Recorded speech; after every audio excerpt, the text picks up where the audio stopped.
I was driving past my daughter's house on a breezy Thursday evening when I decided on a whim to check in on my son-in-law. But as I turned the corner and saw my wife's car parked boldly at the front gate, a glossy silver Lexus that was supposed to be sitting safely in our garage, a strange chill crept up my spine. Something wasn't right. I slowed the car, heart tightening with a gut-deep premonition. What on earth is she doing here? I muttered. I parked a few houses away, careful not to draw attention, and walked up the driveway as quietly as possible. Through the half-open living room window, voices floated out, too close, too familiar. When the old man finally signs the papers, we'll have everything lined up, said a man's voice. I froze. That voice belonged to Ethan, my son-in-law, and the next one, the one that sliced through me like ice, was my wife's. He's so trusting.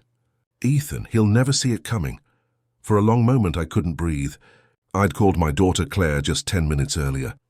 Sorry, Dad, I'm not home. Ethan's there finishing some paperwork, she had said, cheerful, casual, but right now, her husband wasn't working, he was conspiring with my wife. I edged closer, just enough to see through the curtain. There she was, my wife of 25 years, sitting comfortably on Claire's couch like she owned the place. And there was Ethan, leaning casually against the bookshelf, papers in hand. The timing's perfect, he was saying, his tone smooth and professional. File in June. Claim irreconcilable differences. With the new laws in Illinois, Olivia's entitled to half the assets plus lifetime support. Olivia, my wife, my partner of decades, sitting there smiling at the man plotting to take everything I had built. She laughed, a soft tinkling laugh that once made my heart ache with love. Your construction business alone is worth, what, $12 million? Had the rental houses, the lake cabin, the investments. We're looking at nearly 20 total. My hands trembled. $20 million. My life's work, reduced to a spreadsheet of division and theft. I pulled out my phone, hit record, and held it close to the window. The best part, Ethan continued. He has no idea we've been documenting everything for months. Bank statements, property deeds, valuations, it's all copied. He tapped a thick manila folder on the coffee table. I practically handed us the keys to his kingdom. 2 years of pretending to be the caring wife, Olivia said, inspecting her nails. Listening to his boring work stories, acting concerned about payroll issues. God, the man really believes I love him. A sharp pain pierced my chest.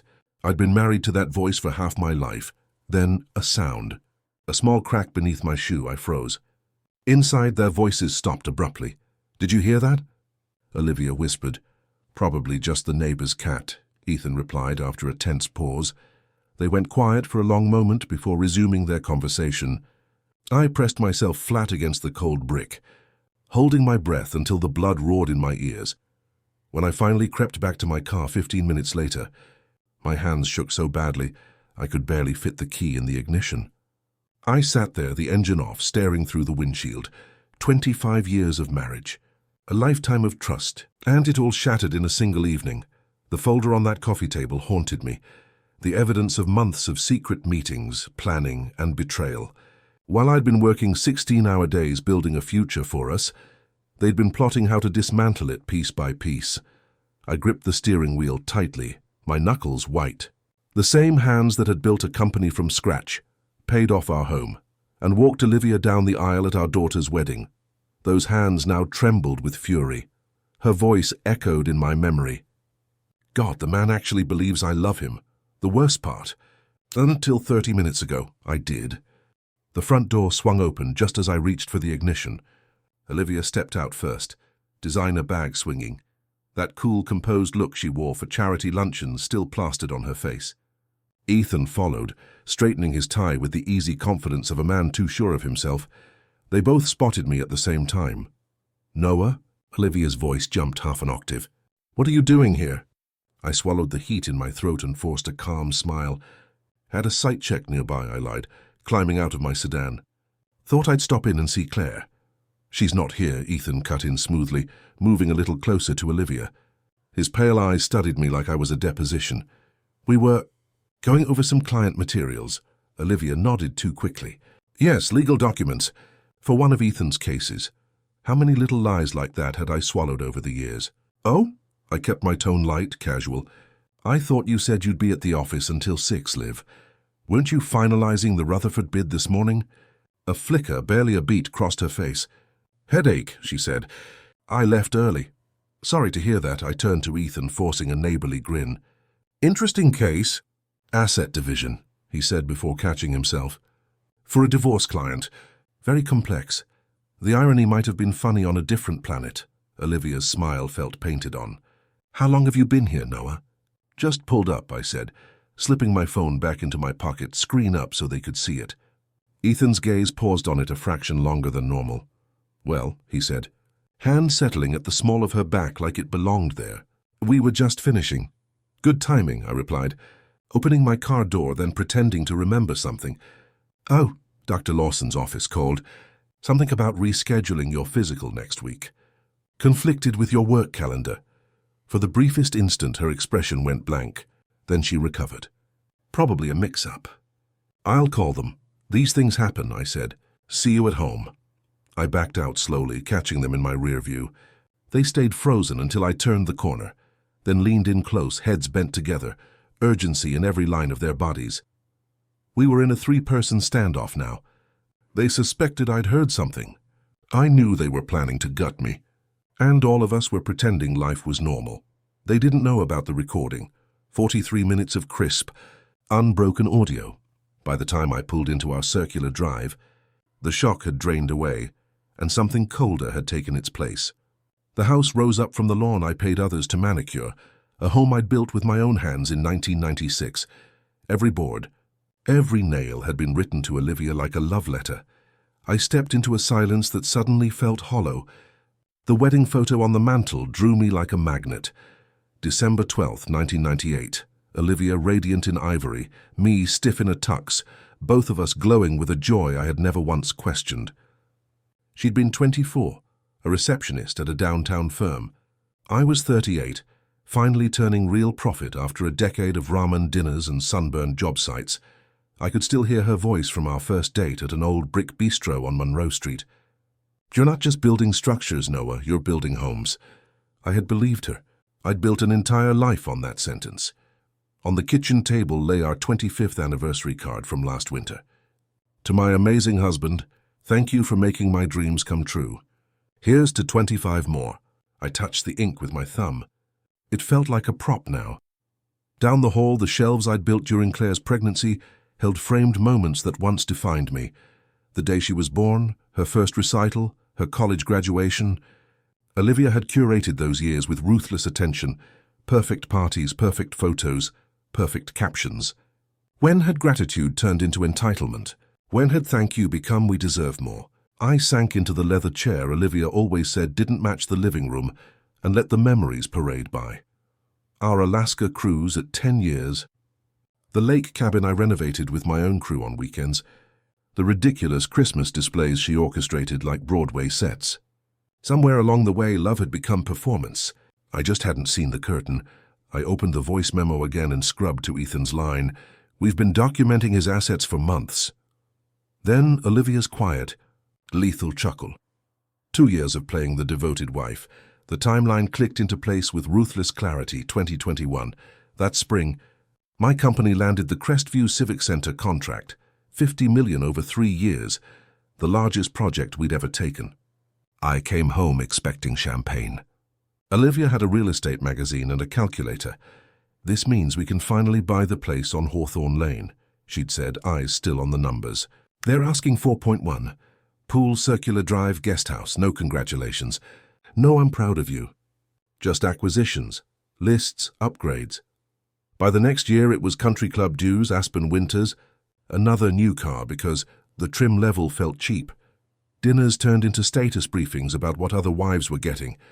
Intimacy evaporated, slowly enough to blame on age and stress, until we were sleeping in separate rooms because of your snoring. She'd never minded it in 23 years.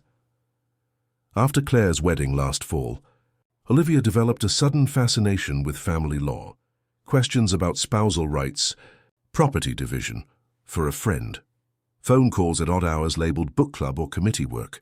And Ethan, he was always around, helping with papers, advising on charity board forms, lingering a beat too long in doorways.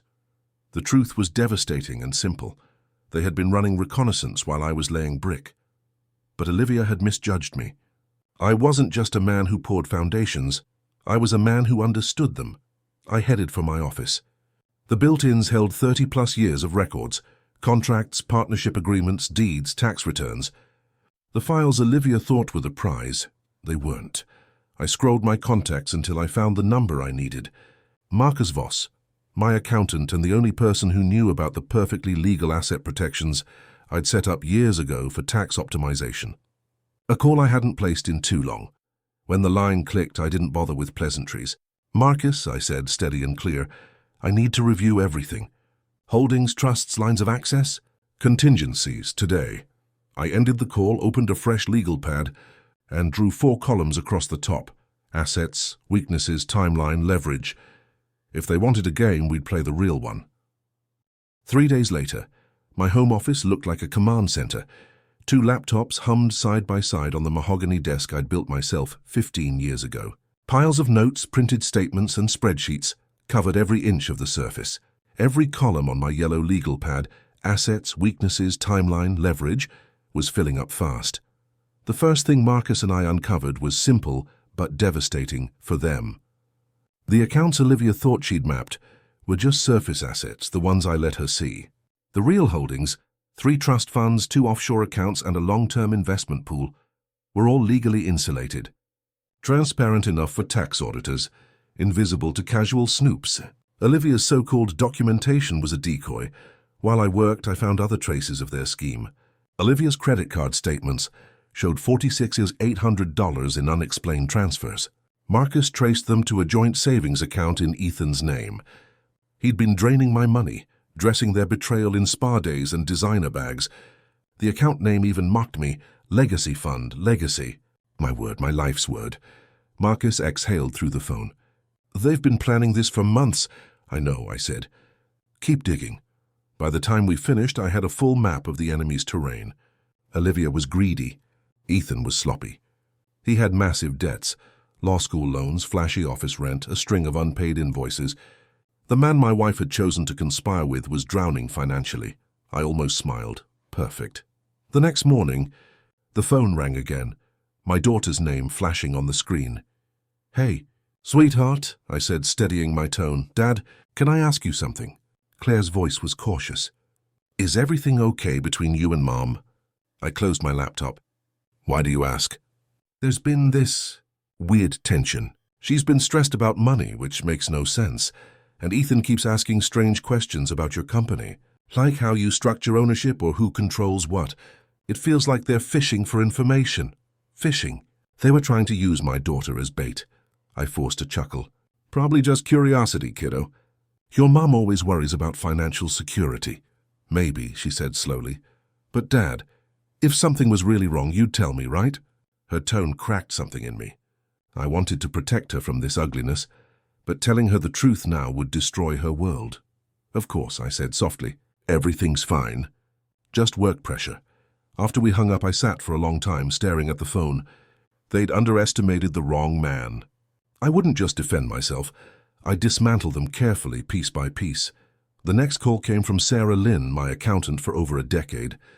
"I've finished drafting the asset protection updates you requested," she said crisply. "Hey, it's a smart move, Noah, but I get the feeling this isn't just about estate planning." "You're right," I said. "Then I'll expedite it. Once these new structures are signed, no one can touch your company or investment assets without your written consent." "Do it," I said. By 10 a.m. the next day, I was sitting across from Tom Bradley, the bank's president and an old golf partner. The rich smell of coffee and oak filled his private conference room. "I need to review all joint accounts and freeze access temporarily," I said, sliding a folder across the table. Tom frowned. "All of them? That'll lock your wife out completely." "I'm aware." He studied my face for a moment, then nodded.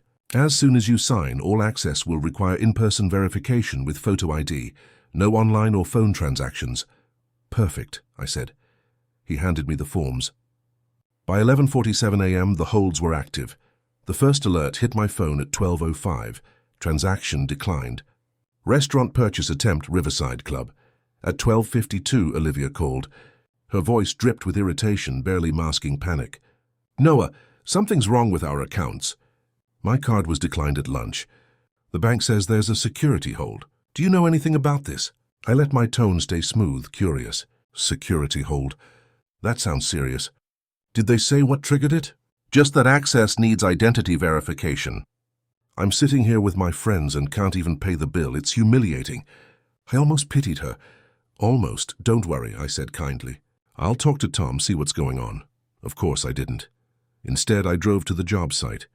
The sound of machinery, the smell of wet cement, the voices of men who trusted me. It all reminded me what was real. By mid-afternoon, her texts started pouring in. 5:58 p.m. Still can't access anything. 2:16 p.m. Tom's office isn't answering. What's going on? 3:04 p.m. Even our emergency account is frozen. Are you punishing me? I smiled grimly. For 25 years she'd lived in a fortress I built. Today she got to feel what it was like when the walls stopped protecting her. At 4:30 my private investigator Mike called. "Ethan's been trying to access joint accounts. 3 failed attempts. Then he tried a withdrawal from your daughter's education fund. That's locked too." "Good," I said. "Let him stew. He's not taking it well. Loud calls to the bank, threats of lawsuits, typical lawyer tantrum." "Keep eyes on both of them," I told Mike. "They'll panic soon." That's when people make mistakes. By 6, I was back in my office, reviewing the battlefield like a general after a successful campaign. Every joint line frozen, every automated transfer disabled. Olivia's empire of comfort had shrunk to whatever cash was in her purse. It wasn't revenge. Not yet. It was the opening move. At 6:47 p.m. my phone rang again. "Her number." I let it ring twice, then answered. Her voice came through tight, breathless. "We need to talk, Noah." Perfect, because I already knew exactly what my next move would be. By the time the evening news flickered across the muted TV in my office, Olivia was already on her way. To him. Mike, my investigator, confirmed it 10 minutes later. "She's heading downtown, Thompson Law Group, building on 14th. You want me to follow?" "Stay close enough to observe," I said. "Don't intervene." At 7:22 p.m., Olivia swept through the lobby of Ethan's office tower, heels clattering on the marble floor, all elegance and panic. Mike sat across the street in the coffee shop, camera lens steady, logging every movement. Her voice carried through the older vents of the building, overheard by one of Mike's contacts next door. "Ethan, everything's frozen. Every account. I can't even buy gas." His reply came sharp, his lawyer tone brittle. He must have figured it out. "The timing's too perfect." "When exactly did he show up at Claire's?" 3 days ago, she said, voice trembling. "He said he was just passing by." Ethan cursed softly. "Then he overheard us. Maybe even recorded it." Silence. Then Olivia's voice thin and tight. "What do we do?" "We move fast," Ethan said. "Monday morning we file for emergency divorce proceedings. Claim financial abuse. Freeze his assets. Financial abuse. It's the perfect narrative," Ethan said smoothly. "We paint him as a controlling husband who's been restricting your access to money. The court will eat it up." Olivia hesitated. "That's a lie." He leaned in closer. "It's strategy. The more he fights, the guiltier he looks. By Wednesday, you'll have spousal support, the House, and public sympathy." The audacity of it almost impressed me. They weren't just going after my money. They wanted to erase my reputation, too.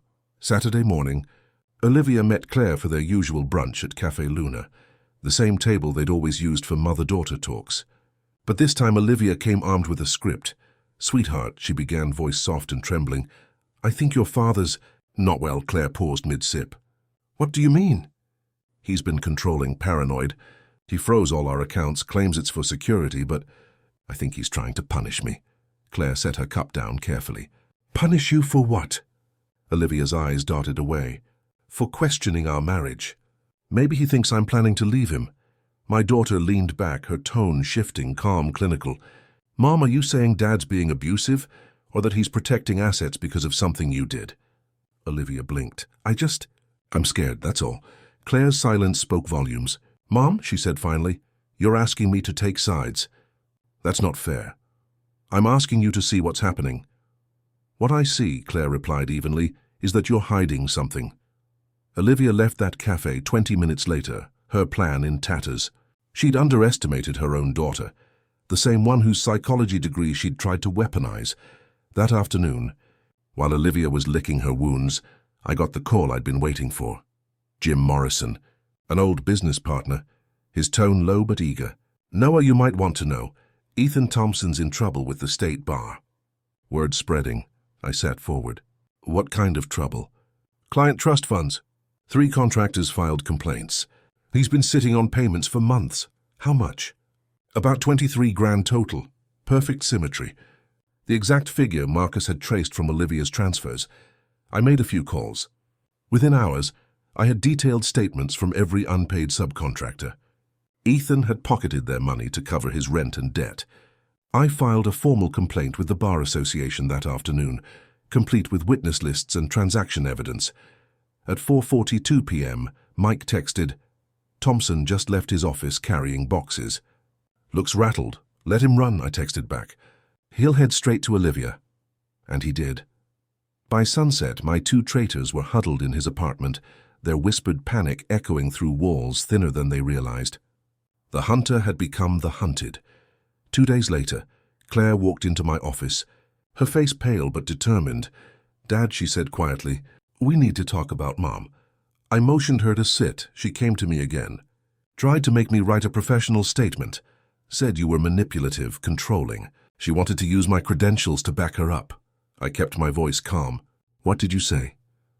"That I can't assess someone I haven't treated, and that her story didn't line up with the man I know." Her words tightened something in my throat. She hesitated, then said, "I need to hear it myself, Dad, the truth."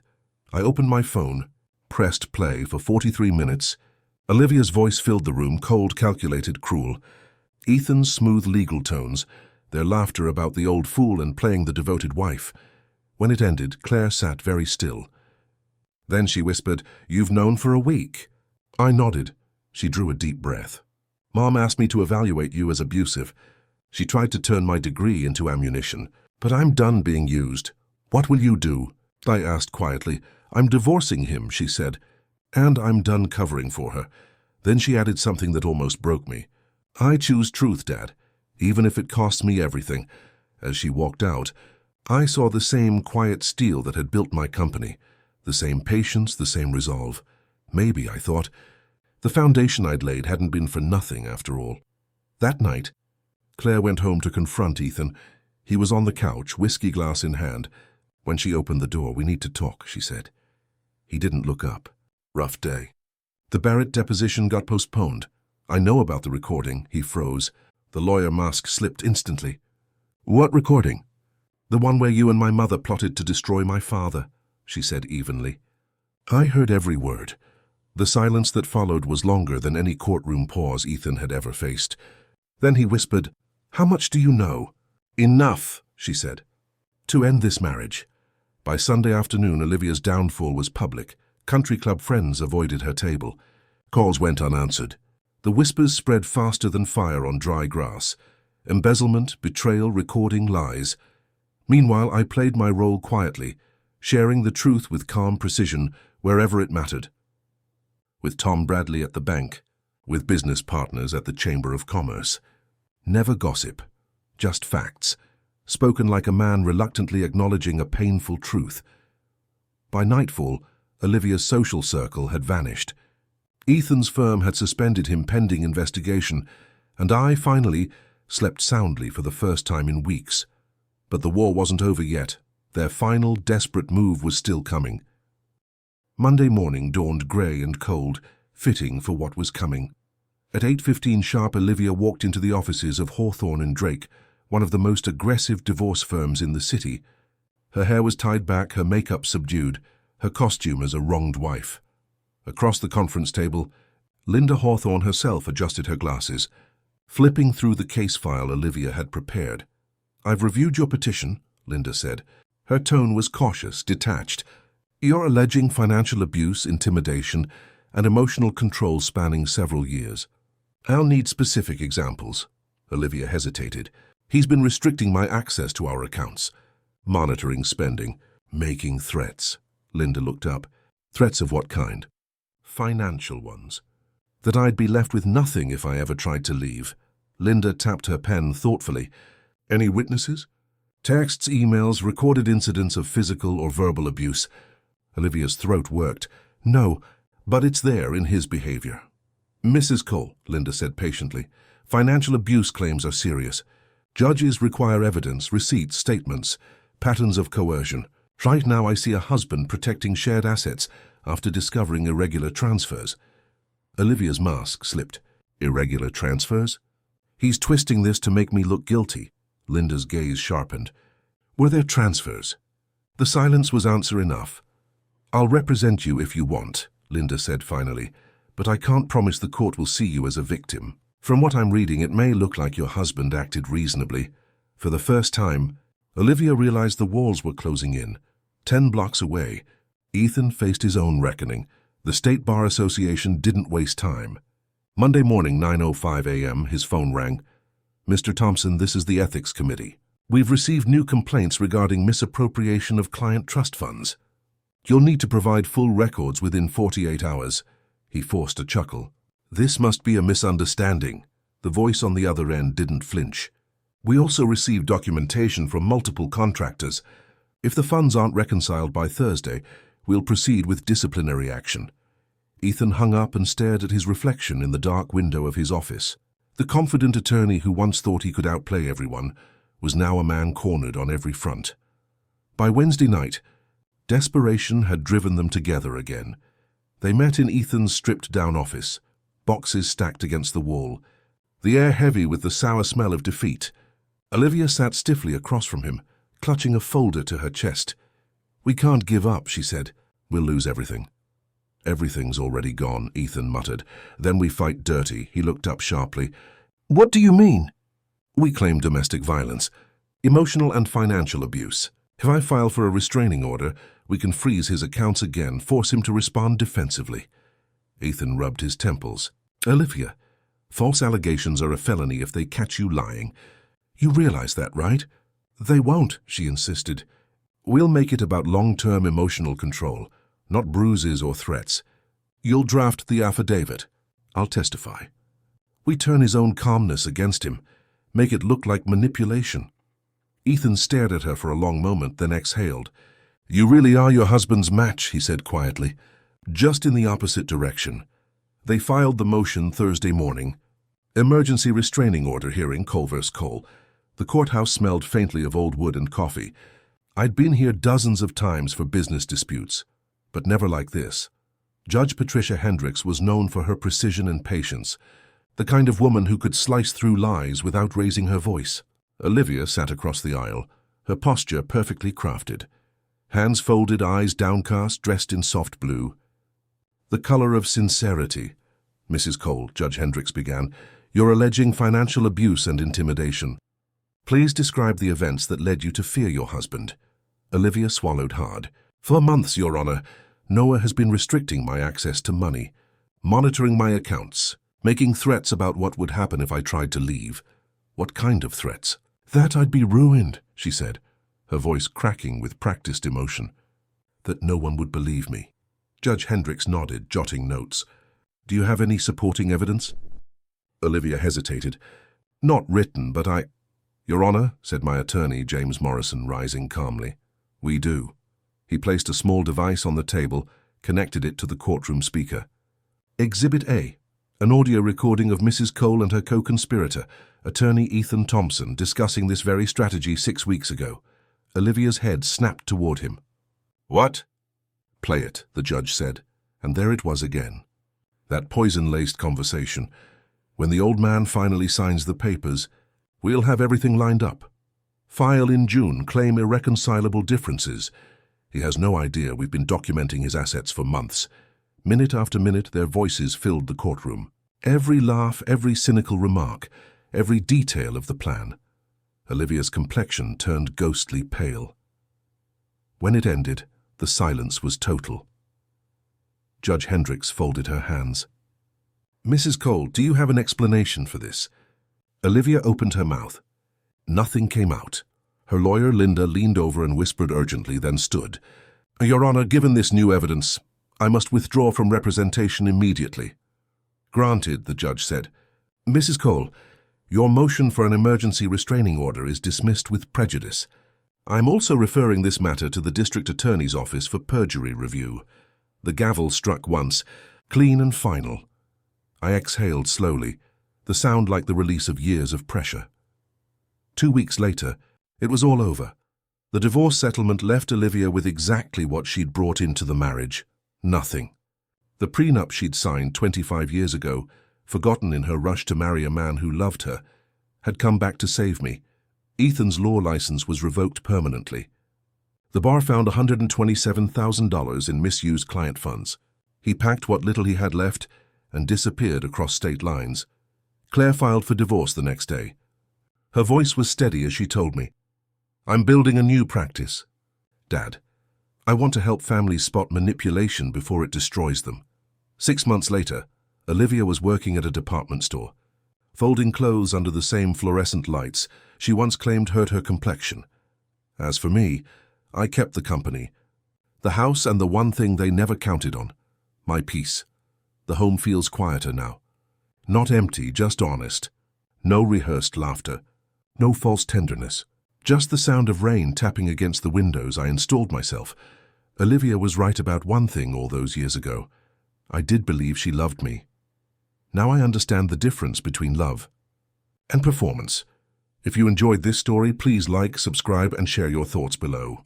And when you're ready for another tale of betrayal and redemption, click the box on the left. Thank you for watching.